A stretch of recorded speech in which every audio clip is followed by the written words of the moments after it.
Muy buenos días a todos, sean bienvenidos una vez más a esta esquina médica.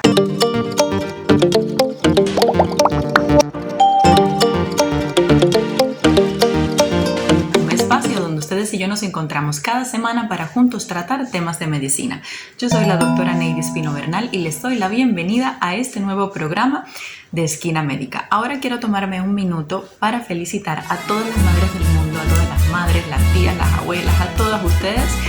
Dentro de las cuales me incluyo también, obviamente, porque ayer fue el Día Internacional de las Madres y de verdad espero que la hayan pasado muy bien en compañía de toda la familia, que al final del día es nuestro mayor tesoro. Así que a ustedes un beso, un abrazo y que Dios me las bendiga y me les dé mucha salud y larga vida.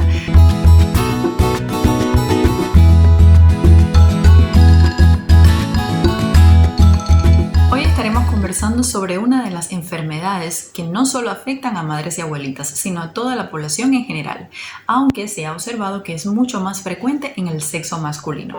Me estoy refiriendo al cáncer colorectal y para ello lo primero que debemos hacer es pensar y saber qué es el colon. Pues el colon no es más que lo que conocemos como intestino grueso, o sea, una estructura anatómica que se va a encargar de contener las heces fecales dentro de nuestra cavidad abdominal. Sucede que con la edad y algunos pacientes que tienen predisposición genética, las células que componen esta estructura pues tienden a malignizar, tienden a crecer demasiado, mucho más rápido, tienden a invadir y entonces desarrollan un tumor. Por esta razón, y al ser una de las patologías cancerosas más frecuentes a nivel internacional, la comunidad médica llegó el momento en que tuvo que tomar la decisión de crear unos sistemas de detección temprana de la enfermedad, a fin de reconocer los pacientes de riesgo para desarrollar la patología, aplicar una terapéutica temprana y obviamente pues brindarle un mejor pronóstico. De esta forma surgieron los sistemas de cribado.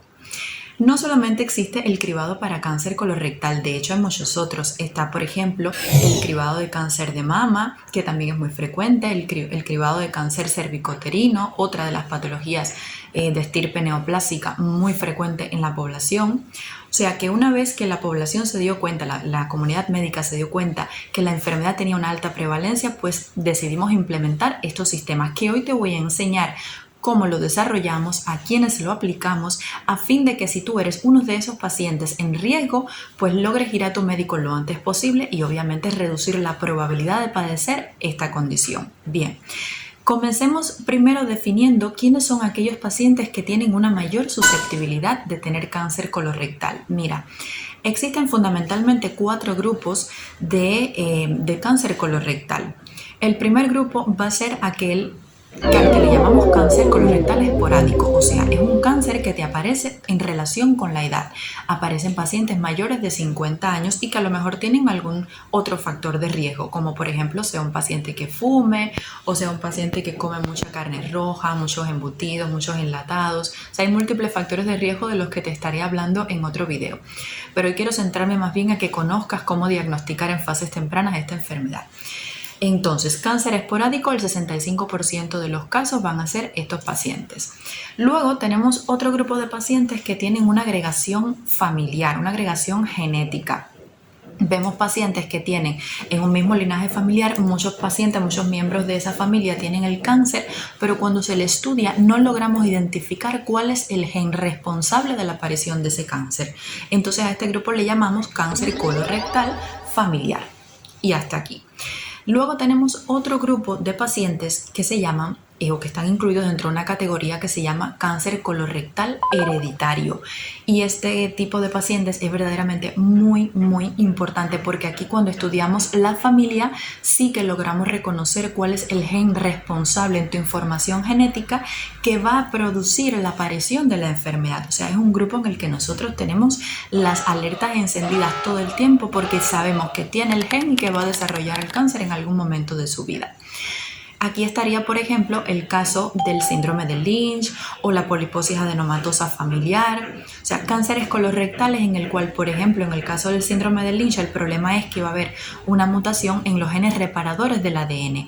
Normalmente todas las personas, usted, yo y todas las personas, cuando se está produciendo nuestra información genética se producen errores, porque así es la vida, en todo hay errores, y en la información genética también. ¿Qué pasa? Que nosotros contamos con un grupo de genes que al codificar proteínas, ellas se van a encargar de reparar todos estos errores que van a aparecer en el ADN.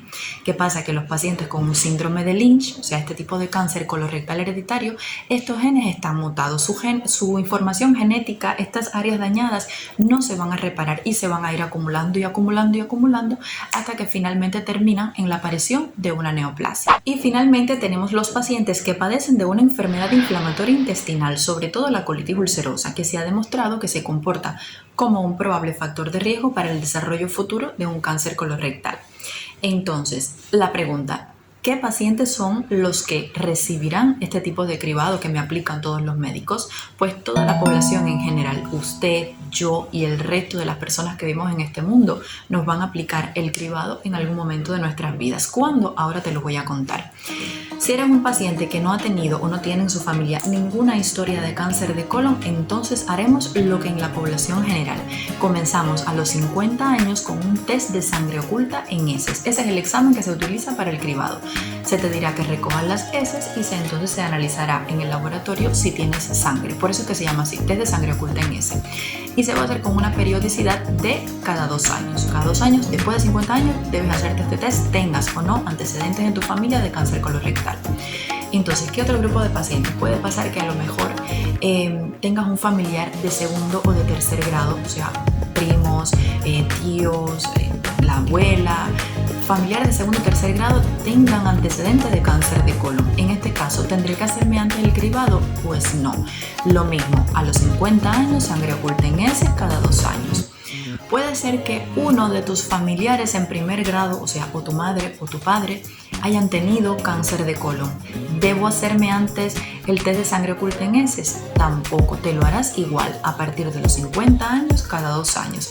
Sin embargo, la conducta a seguir comienza a cambiar cuando ya 2 familiares en primer grado, o sea, madre, padre o hermanos, 2 familiares en primer grado, ya tienen diagnóstico de cáncer de colon. Si tú estás en esa familia que tiene este tipo de perfil, aquí sí que no nos vale la sangre oculta en heces. Aquí se te hará un cribado con la colonoscopía directamente y se va a comenzar este cribado a los 40 años. Se te va a hacer cada 5 años una colonoscopía en dependencia del resultado de la primera colonoscopía.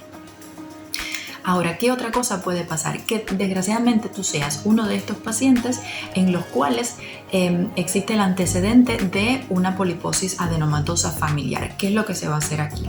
Bueno, pues en estos casos, que ya es un cáncer colorectal hereditario, si es una poliposis adenomatosa familiar, se va a hacer a partir de los 10-15 años, ¿verdad? Cada 1 año o cada 2 años, o sea, es una frecuencia constante. Y en el caso del síndrome de Lynch, entonces vamos a comenzar también con una colonoscopía a partir de los 20 años, 20-25 años, y se hará igual con una frecuencia anual. Ahora, ¿qué es lo que pasa con el síndrome de Lynch? Que él tiene fenómeno de anticipación genética, de manera que en generaciones subsiguientes la enfermedad puede presentarse mucho antes que sus predecesores. ¿Qué significa esto? Para que me entiendan de una forma más clara. Supongamos que una pareja, 2 personas que tengan los genes, el mismatch repair, los genes del síndrome de Lynch mutado, y esa pareja decide tener 3 hijos. Y vamos a suponer que el tercer hijo se le hizo el diagnóstico de la patología a los 17 años.